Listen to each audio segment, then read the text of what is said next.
बच्चों BBM education में स्वागत है। Class 11 semester 2। राजे ने अपनी रखवाली की कविता का कवि सूर्यकांत त्रिपाठी निराला जी हैं। इसके महत्वपूर्ण 2 नंबर का जो जितने भी महत्वपूर्ण प्रश्न है उस पर हम लोग इस वीडियो में चर्चा करेंगे। देखिए पहले जो 20 प्रश्न है 20 और ये जो जितने भी 2 नंबर के आ सकते हैं वो सारा का सारा मैं आप लोगों के समक्ष रखा हूँ, इसमें चुना हूँ। देखिए तो जरूरी है एग्जाम में के लिए नज़रिए से बहुत ही इंपॉर्टेंट है। तो देखिए देख सकते हैं पहला क्वेश्चन, देखिए जैसे कि लिखा हुआ कवि ने राजे ने अपनी रखवाली की से कवि का तात्पर्य क्या। सूर्यकांत पंडित निराला जी की राजे केवल अपनी सुरक्षा और सत्ता को बनाए रखने के लिए प्रयासरत थे, जनता के कल्याण के लिए नहीं। मतलब ऐसा कहने का है कि राजा जो थे अपनी सत्ता, अपने राजधर्म, अपने राजा के अधिकार को, अपने राज्य को बनाए रखने के लिए क्या की, रखवाली की। देखिए राजा अपनी सुरक्षा के लिए क्या क्या करता था। देखिए राजा अपनी सुरक्षा के लिए क्या क्या करता था। राजा किले बनाया था, बड़ी बड़ी फौजें रखता था, चापलूस सामंतों को अपने पास रखता था। मतलब राजा ने किले बनवाया था, मतलब राजा ने क्या किया, किले बनवाया, बड़ी बड़ी फौज रखा था, चापलूस सामंतों को अपने पास रखा था। चापलूस सामंत जो थे वो अपने पास रखे थे ताकि क्या करे, उसके विरुद्ध कोई आमजन विरुद्ध आवाज ना उठा सके। मतलब की लकड़ी से कवि का क्या आशय। मतलब की लकड़ी का कवि का क्या आशय। देखिए मतलब का लकड़ी लकड़ी अर्थ है स्वार्थ और अवसरवादी लोग जो अपने फायदा के लिए राजा की चापलूसी करता है। मतलब का लकड़ी मतलब क्या होता है, अपने स्वार्थ अपने फायदा के लिए क्या करना, बातें करना। ब्राह्मणों, देखिए यहाँ पे क्या है, ब्राह्मणों का जनता को बांधने में क्या योगदान था। ब्राह्मण पोथियों के माध्यम से जनता को धार्मिक नियम और परंपरा में बांधकर उसे रखा, अंधविश्वास में रखा कि राजा जो है जनता के विरुद्ध कोई नहीं कार्य करता, वो जो भी कार्य करता है वो आम जन की सेवा के लिए ही करता है। राजा ने अधीन बनाए रखते थे, वह वही है।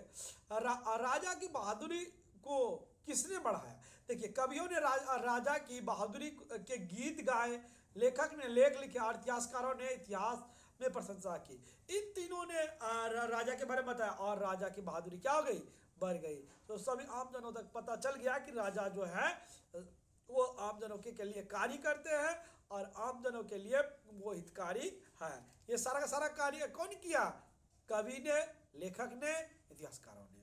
तो हो गया। तो यहाँ पे आया किसने, तो किसने किया है, राजा के बहादुर कवि ने, लेखक ने और इतिहासकारों ने। इतना भी लिख दीजिएगा तो हो जाएगा। अब देखिए राजा के जनता का जादू जनता पर कैसे चला। कवियों, लेखकों, नाटककारों, कलाकारों और धार्मिक प्रचारों के माध्यम से जनता राजा को जनता का आदर्श बनाया गया। मतलब जनता उस पर मोहित हो गए, जनता को विश्वास हो गया कि राजा जो है उसके विरुद्ध कार्य नहीं कर रहा बल्कि उसके भलाई में कार्य कर रहा है। इतना लिख दीजिएगा तो हो जाएगा। अब देखिए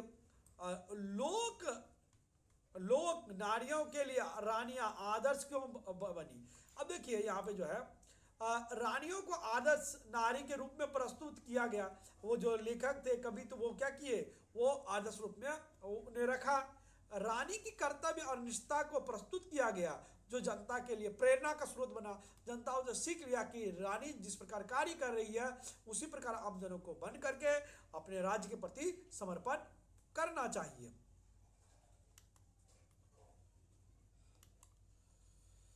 धर्म का बढ़ावा धोखे से बढ़ा हुआ का क्या अर्थ है।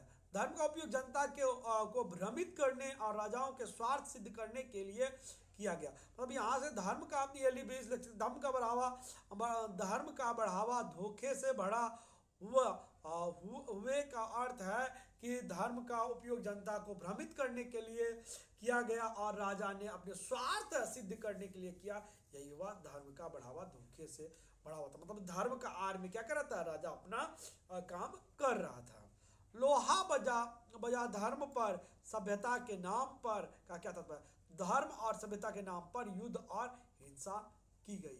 धर्म लोहा बजा मतलब क्या, धर्म और सभ्यता के नाम पर क्या हुआ, युद्ध हुआ। तो लोहा बजना मतलब तलवार जो होती है कट टन टन का आवाज आता है एक दूसरे में, तो भाला लोहा ये सब तो यही था उस समय, तो इसी के बारे में कहा गया है। खून की नदी बही का क्या संकेत है, देखिए खून की नदी बहने का बही का तात्पर्य है कि हिंसा युद्ध और निर्दोष लोगों की मौत का प्रतीक है। मतलब खून का नदी बही तो किसके नाम पर, सभ्यता के नाम पर, संस्कृति के, राजा के रक्षा के नाम पर, लेकिन वो किसके, तो आम जौना का, इसलिए खून की नदी बहने का तात्पर्य यहाँ पे कहा गया है। इतना लिख दिएगा तो हो जाएगा। देखिए जनता ने आंख आंख कान क्यों मूंद लिए, देखिए जनता ने अंध भक्तों में सच को देखना और सुनना बंद कर दिया। मतलब आंख कान मूंदने का तात्पर्य है कि जनता जनता जो है राजा के भलाई जनता के हित के बारे में सोचा। तो जो राजा के विषय में कवि इतिहासकार लेखक ने कहा उसी पर उन्होंने विश्वास करके आंख मूंदकर जनता क्या किए, राजा का साथ देने के लिए तैयार होती। इसमें इतना लिख दीजिएगा तो हो जाएगा। अब देखिए कवि ने नाट्य कलाकारों का क्या योगदान बताया। देखिए नाट्य कलाकारों ने राजा की महानता के नाटक रचकर रंगमंच पर प्रस्तुत किए, जिससे राजा के किरदार में चार चांद लग गया। मतलब राजा की जो प्रस्तुति थी, राजा का जो चेहरा था और सुंदर लगने लगा। मतलब कि जनता की प्रशंसा होने लगी कि राजा जो भी कार्य करते हैं वो जनता के हित में कार्य करते हैं, इस विषय में सोचा गया। तो इसलिए चार चांद लगना मतलब क्या, इज्जत में बढ़ोतरी हो जाना। देखिए उसके बाद कवि ने सामंतों को चापलूस क्यों कहा है। देखिए कवि ने चापलूसों को सामंतों को इसलिए चापलूस कहा है क्योंकि वो अपने स्वार्थ के लिए जनता के विषय में राजा को बताते हैं कि जनता को ये करना चाहिए, जनता को ऐसे धोखा देना चाहिए, कि कहीं ना कहीं छल प्रपंच उसमें छुपा रहता। तो यही बताया गया। कवि ने सामंतों को चापलूस कहा है क्योंकि वे स्वार्थ के लिए राजा की चापलूसी करते हैं। स्वार्थ के लिए वो जाते हैं, जनता को ऐसे करना चाहिए, जनता के प्रति वो करना चाहिए, ये कार्य कदम करना चाहिए, यही बताते हैं। जनता को पोथियों में बांधने का क्या अर्थ है।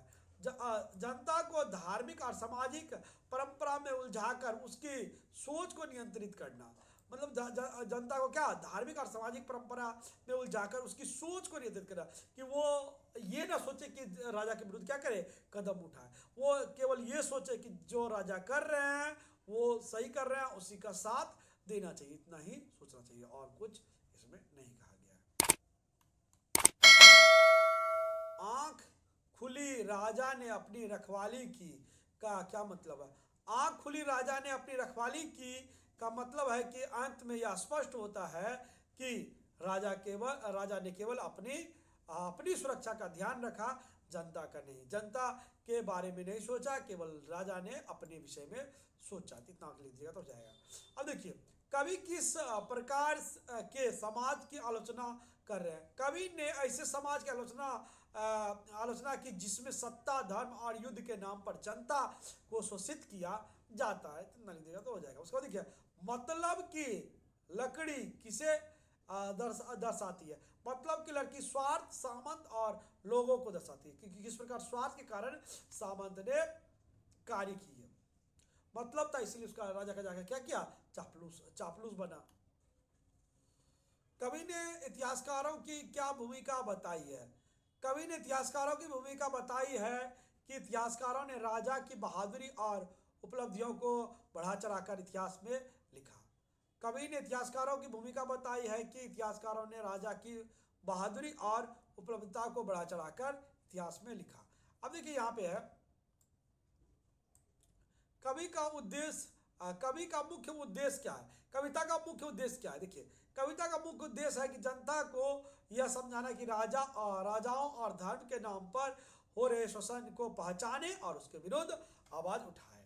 देखिए इसमें है इस कविता का पाठकों पर क्या प्रभाव पड़ता है। देखिए यह कविता पाठकों को सत्ता, धर्म और समाज की सच्चाई पर विचार करने के लिए प्रेरित करता है। अब देखिए ये तो हो गया। अब 2 नंबर का जो व्याख्या मूलक आ सकता है वो सब है। देखिए उसके बाद है जो मैं लाया हूं आप लोग की व्याख्या मूलक, इसमें भी आ सकता है इस प्रकार।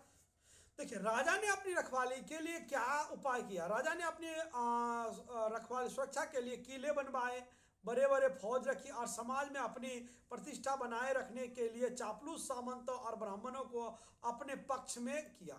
अब उसके बाद देखिए जनता पर राजाओं के समाज का कैसा प्रभाव पड़ा। राजाओं के समाज का जनता पर ऐसा प्रभाव पड़ा कि उन्होंने आंख कान मूंद कर उसकी बातों और परंपराओं को स्वीकार किया, यहाँ तक कि लोक नारियों के लिए रानियां को आदर्श मान लिया। अब जनता इतना मतलब विश्वास करने लगे कि वो रानियों को भी अपना क्या मानने लगा, लोक नारी आदर्श मानने लगा। कवियों, लेखकों और नाट्य कलाकारों ने राजा की छवि बनाने में क्या भूमिका निभाई। देखिए, कवि ने राजा की बहादुरी के गीत गाए, लेखकों ने उसके बारे में लेख लिखे, इतिहासकारों ने उनके लिए कार्यों को इतिहास के पन्ने में संयोजा, और नाट्य कलाकारों ने उनके जीवन पर नाटक रचकर उन्हें रंगमंच पर प्रस्तुत किया। इतना लिख दीजिएगा तो हो जाएगा। अब देखिए, धर्म और सभ्यता के नाम पर क्या हुआ। धर्म और सभ्यता के नाम पर धोखे और छल का सहारा लिया गया। धर्म के नाम पर युद्ध हुए और सभ्यता के नाम पर खून की नदियां बहाई गई। अब देखिए, यह है इस पाठ में राजा के समाज का दोष क्या बताया गया है। देखिए, इस पाठ में राजाओं के समाज का मुख्य दोष यह बताया गया है कि राजाओं ने अपने स्वार्थ और सत्ता की रक्षा के लिए जनता को धर्म, सभ्यता और आदर्श के जाल में फंसाए। जनता ने आंख कान मूंद कर क्या किया। जनता ने आंख कान मूंद कर राजाओं की बातों और समाज में चल रहे धर्म और सभ्यता के झूठे आदर्श को स्वीकार किया और खून की नदियों में डुबकियां लगाई। मतलब कि जनता का क्या किया, जनता का जो है खून बहाई, मतलब जनता मारे गए। ब्राह्मणों ने जनता को कैसे बांधा। ब्राह्मणों ने अपनी पोथियों और धार्मिक उपदेशों के माध्यम से जनता को परंपराओं और आस्थाओं में बांधकर रखा। अब देखिए, यहाँ पे है 8वां नंबर क्वेश्चन, पाठ में रानियों को लोक नारी के लिए आदर्श क्यों बनाया गया। देखिए, लोक नारी को आदर्श क्यों बनाया गया, इस विषय में जानेंगे। पाठ में रानियों को लोक नारियों के लिए आदर्श इसलिए बनाया गया है क्योंकि समाज ने राजाओं के समाज को आदर्श मान लिया था और रानियों को उनकी स्त्रियों का प्रतिनिधित्व समझा गया। ठीक है। अब देखिए, यहाँ पे है पाठ में मतलब की लकड़ी का क्या अर्थ है। और मतलब की लकड़ी से तात्पर्य है कि स्वार्थ की भावना और चापलूस राजाओं ने अपनी स्वार्थ के सिद्ध करने के लिए उनके साथ बने रहे। अब देखिए, 10वां नंबर क्वेश्चन है पाठ में जनता की स्थिति का वर्णन कैसे किया गया।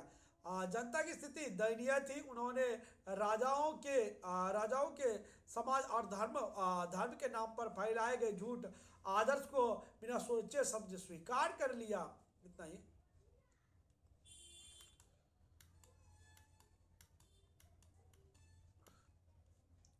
किया और खुद को पीड़ा में डुबो लिया। धर्म का बढ़ावा धोखे से बढ़ा हुआ। इस वाक्य का अर्थ समझाइए। देखिए, इस वाक्य का अर्थ है कि धर्म का उपयोग लोगों को धोखा देने और उन्हें अपने नियंत्रण में रखने के लिए किया गया। धर्म के नाम पर युद्ध और खून खराबा हुआ। अब देखिए, राजाओं की बहादुरी के गीत कवियों ने क्यों कहा है।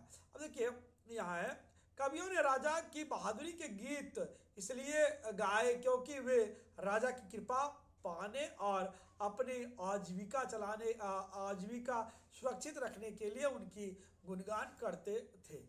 खून की नदी बही यदि जानते। इस वाक्य में क्या दर्शाया गया। इस वाक्य में दर्शाया गया है कि निर्दोष लोग। इस वाक्य में युद्ध, हिंसा और संघर्ष का वर्णन किया गया है जो धर्म और सत्ता के नाम पर किए गए हैं। जनता ने अपनी आंखें कब खोली। जनता ने तब अपनी आंखें खोली जब उसे यह एहसास हुआ कि राजा केवल अपनी रखवाली की है स्वार्थ में लिप्त थे, वे जनता के विषय में नहीं सोच रहे थे। तब उन्होंने आंखें खोली तो बहुत देर हो चुका था। इस पाठ का मुख्य उद्देश्य क्या है। देखिए, इस पाठ का मुख्य उद्देश्य राजा की स्वार्थपूर्ण नीति और समाज पर उनके प्रभाव को उजागर करना है। साथ ही यह बताना है कि जनता को बिना सोच विचार के किसी भी परंपरा या आदर्श को स्वीकार नहीं करना चाहिए। इस विषय तो